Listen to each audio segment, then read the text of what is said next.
Hey everybody, welcome back to another episode of Lara Trump, Wanted for Questioning.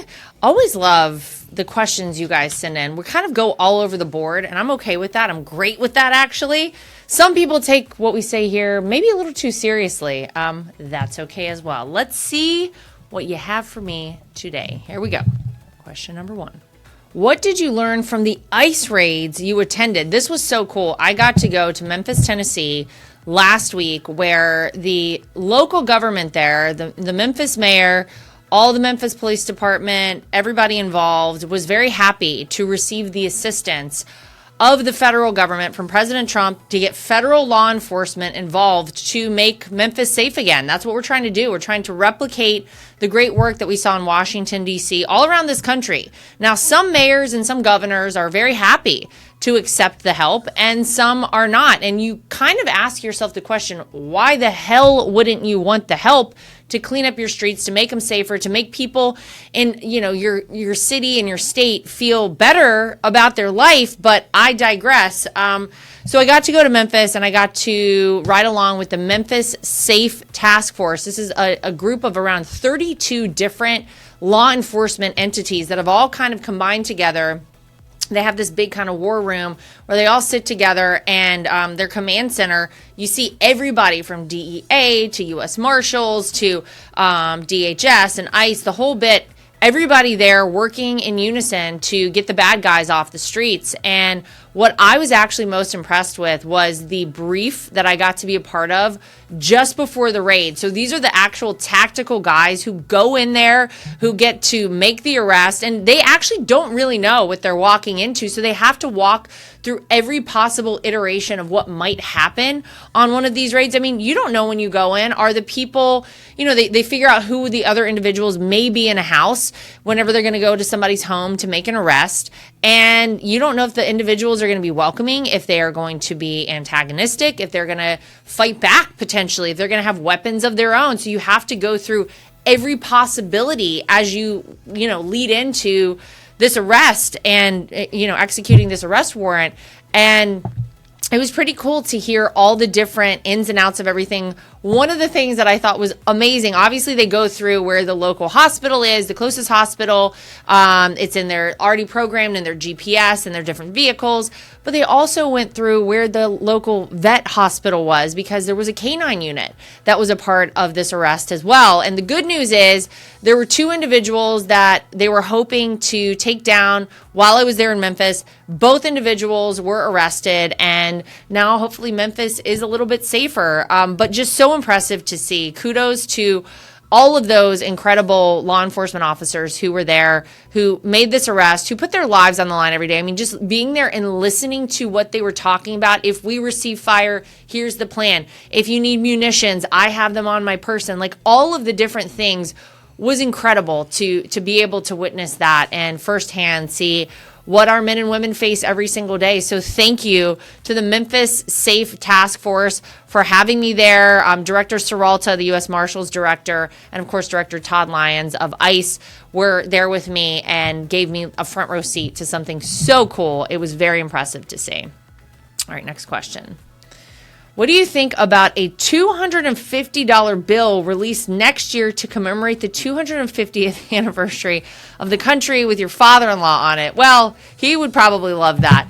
Here's where you kind of lose me on a $250 bill. If we are using $250 bills, that kind of tells me that like inflation may be running amok. You go to places like Venezuela and you look at the way their money works there, and things like you go out to get a cheeseburger and it's like $12,000 or whatever it is. It's because inflation has made every note almost worthless. So I hesitate a little bit on that front. Now, do I love the idea of Donald Trump on a bill? The answer is hell yeah. Absolutely, I love that idea. And he deserves it. I mean, this is the greatest president, probably of all times at this point. I used to say of my lifetime, but what other president has been able to solve 8 conflicts around the world? What other president has been able to bring peace in the Middle East? I mean, literally, Donald Trump is making world peace a reality. And that is it's remarkable to see. Not only that, I mean, that's just around the world. That's good for us too here at home. But think about the things he's done here at home. We have the lowest border crossings of any time in American history. You're seeing, speaking of inflation, I don't know that we want to do that and go that route with the $250 bill just because it gives me a lot of anxiety about that idea. But inflation is actually going down. GDP is up. We're seeing manufacturing coming back. How about all the investment you've seen here in the United States by so many different companies? A company like Apple saying, hey, you know what? We're going to go to Kentucky to actually manufacture a lot of the parts for our products going forward. That's billions and billions of dollars that the United States is going to have right here at home, and it's not going to be overseas at some other factory. So it's all good stuff. He definitely deserves to be on something. I think there's a $1 like silver dollar coin maybe that's coming out with him on it. But I don't know. I don't want to get rid of Benjamin Franklin on a Hyundai. But, maybe Donald Trump deserves something. Maybe is $150. I like the $250. I get where we're going there with the anniversary. And he would certainly like that. But it just gives me just a little pause because I don't know. I don't like going down that path. It feels like a bit of a slippery slope, if you know what I mean. But yeah, let's get him on some sort of currency. Maybe we make a $25 bill or maybe a $45 bill or 47. Not that anybody wants a 47 anything, but it's a good number. It's a lucky number, I think. Lucky for our entire country. All right, next question. With the recent Middle East peace deal, what do you see as the next big step for global stability under President Trump's leadership?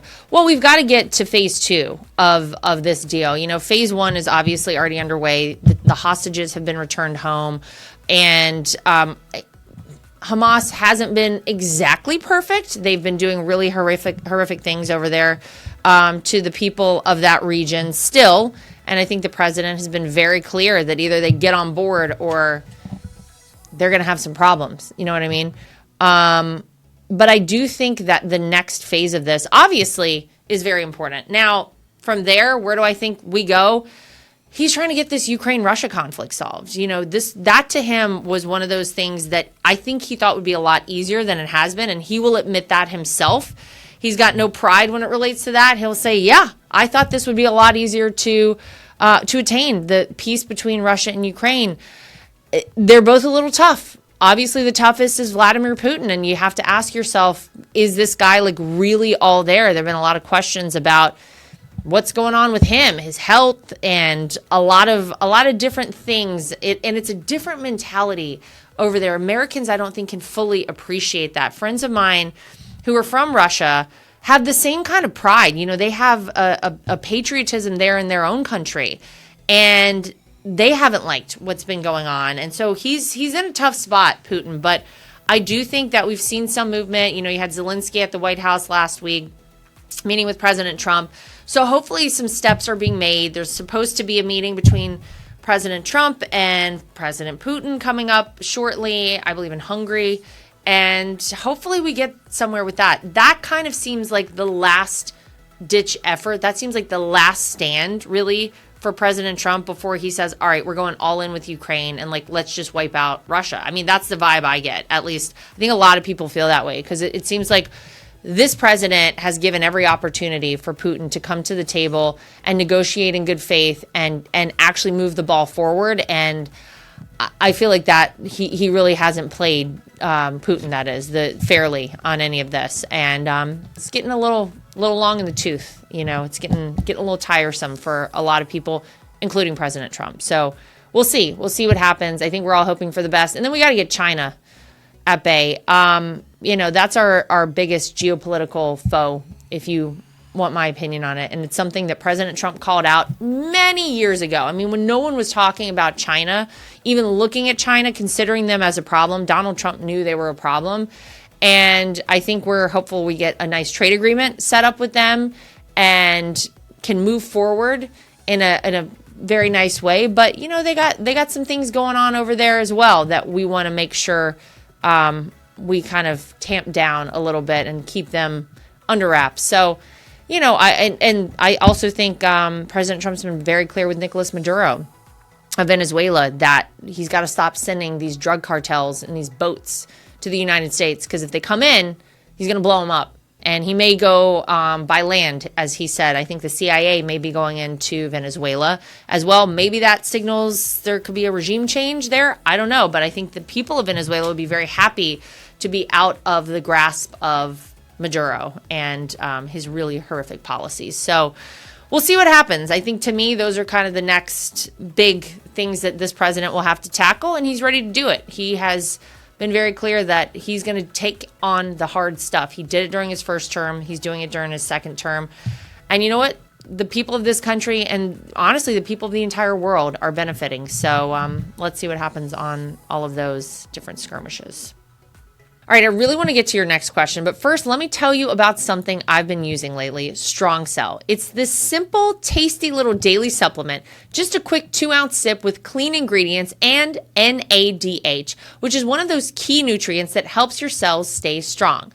As you know, when we get older, our cells can start to slow down, and that leads to feeling tired all the time, maybe mental haze, or just not being at your best. I found that with Strong Cell, it kind of gives your cells a boost and everything else follows. More steady energy throughout the day, clearer thinking, and just feeling more like yourself again. At the end of the day, all of your organs rely on healthy cells to keep things running smoothly. Now, if they're off, you're off. If you're curious, check out TryStrongCell.com to see what it's all about. That's TryStrongCell.com. And you can use my code LARA for 20% off if you decide to give it a try.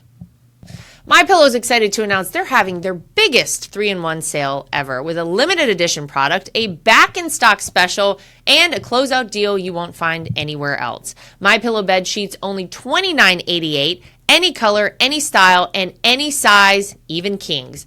The regular price is $119.98. Now they're only $29.88. And once they're gone for good. My towels are finally back in stock, but not for long. Get a 6-piece My Towel set, regularly priced at $69.98. Now only $39.98. And for the first and only time, get their limited edition premium My Pillows made with Giza cotton and a designer gusset.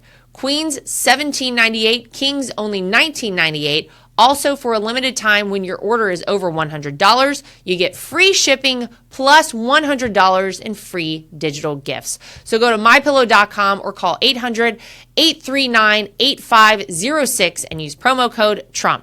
Use your promo code for the best offers ever. Quantities are extremely limited, so order now. That's promo code TRUMP. Okay, next question. I'm from South Carolina. Oh, hey. So I'm asking, what's your favorite beach and mountain retreat? Well, you know I'm a Carolina girl, North Carolina. Look, there's no better beach to me than Wrightsville Beach, North Carolina. Actually, I would say Masonboro Island, which anyone who's ever lived in the Wrightsville Beach, Wilmington area probably knows what I'm talking about. It's a little barrier island just outside of Wrightsville Beach. You can only get there by boat. It's actually technically a bird sanctuary, but when I go home and I'm there and my kids say, we want to go to the beach, we're going to Masonboro, 100%. Take a boat over, you anchor. You got to be smart with that, though, because you got to know how the tides are playing, because if the tide is going out and you anchor too high, you're going to be stuck there for about 12 hours. So you got to know what you're doing. But it's beautiful. I mean, there's nothing like the Carolina beaches. I absolutely love them. And so Wrightsville Beach, Masonboro, definitely my faves. And you can take, we take the dogs out there. They run around. They have a great time. The kids, the whole thing. It's awesome. My favorite mountain resort. Oh my gosh. I'm trying to think. If you're asking me in North Carolina, it's been a minute. The Biltmore is up in the mountains, and I remember going there. That's a very significant memory for me as a kid. It's a beautiful estate up in the mountains in North Carolina.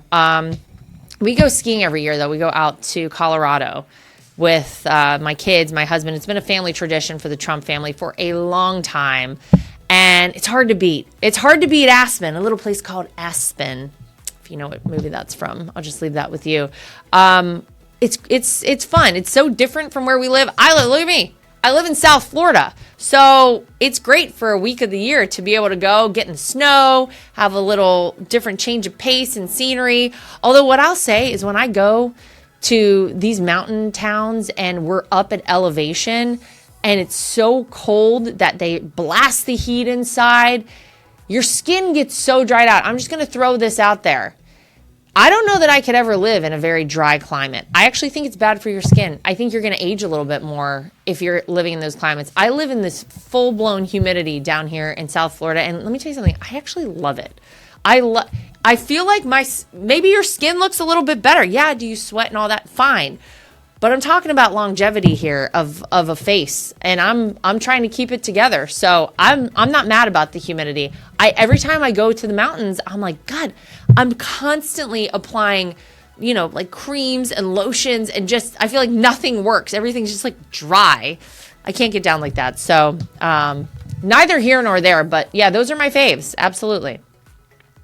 Okay, next question. What did your parents say when you first told them you went on a date with someone from the very famous Trump family? Well, Eric and I took a long time to go on our first date.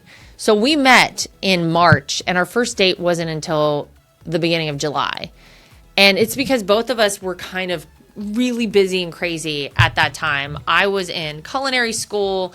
I had like 2 different jobs at the time. Eric had just started at the Trump organization and was kind of trying to prove himself there. So he was hustling around the clock. He was working, doing all different kinds of overseas trips at that time.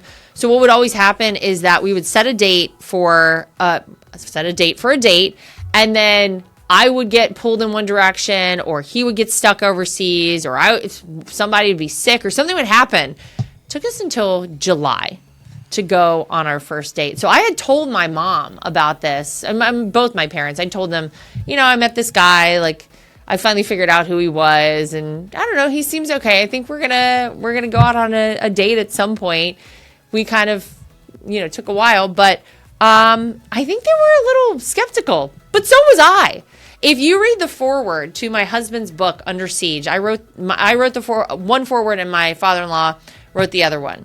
If you read what I wrote in there, it's all exactly as it played out. I was kind of like, I don't know, what you expect a certain thing from someone with a last name like Trump. You expect them to have a sort of way about them that's kind of arrogant and, self-important and all these things. And it was the exact opposite with Eric. In fact, one of the things that impressed me the most whenever we actually did start dating is we got out on a couple dates, but we communicated a lot. And there was a Thursday night that he was busy.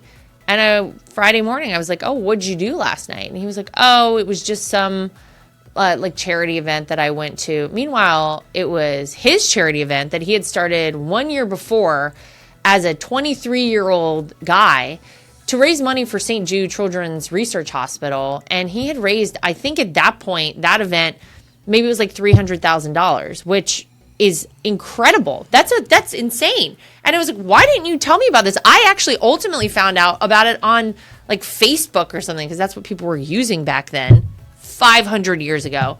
But I was so impressed that he didn't want to flaunt it. He almost was embarrassed to tell me about it, because it was like he was trying to boast about something. And it was so different whenever I got to know him than what I had anticipated. And I would think my parents would tell you the same thing. It's so crazy. They say you marry your dad if you're a woman, or your mom if you're a man. I swear, my dad and Eric Trump have so many things in common. And it's wild to me. It's so wild. But it's great. And so I think they very quickly realized he was a good guy and somebody who, despite his last name, was very down to earth. And he came down and spent like a weekend in North Carolina with me. We'd only been dating like a couple of months, but that was a real litmus test for me with Eric. Could he like handle being around normal people, my friends, my family? This is a place that I know well, and all those things. And he fit in incredibly well, and there were no problems. So, yeah, I think they would tell you the exact same thing. Okay, well, that's going to do it for us for this episode of Lara Trump Wanted for Questioning. Great questions. Really appreciate it. Send us more. Post under this episode. Post on any of our social media, and I will do my best to answer them. Make sure you like, subscribe, share, and follow. We'll see you back here next time for more of Lara Trump Wanted for Questioning.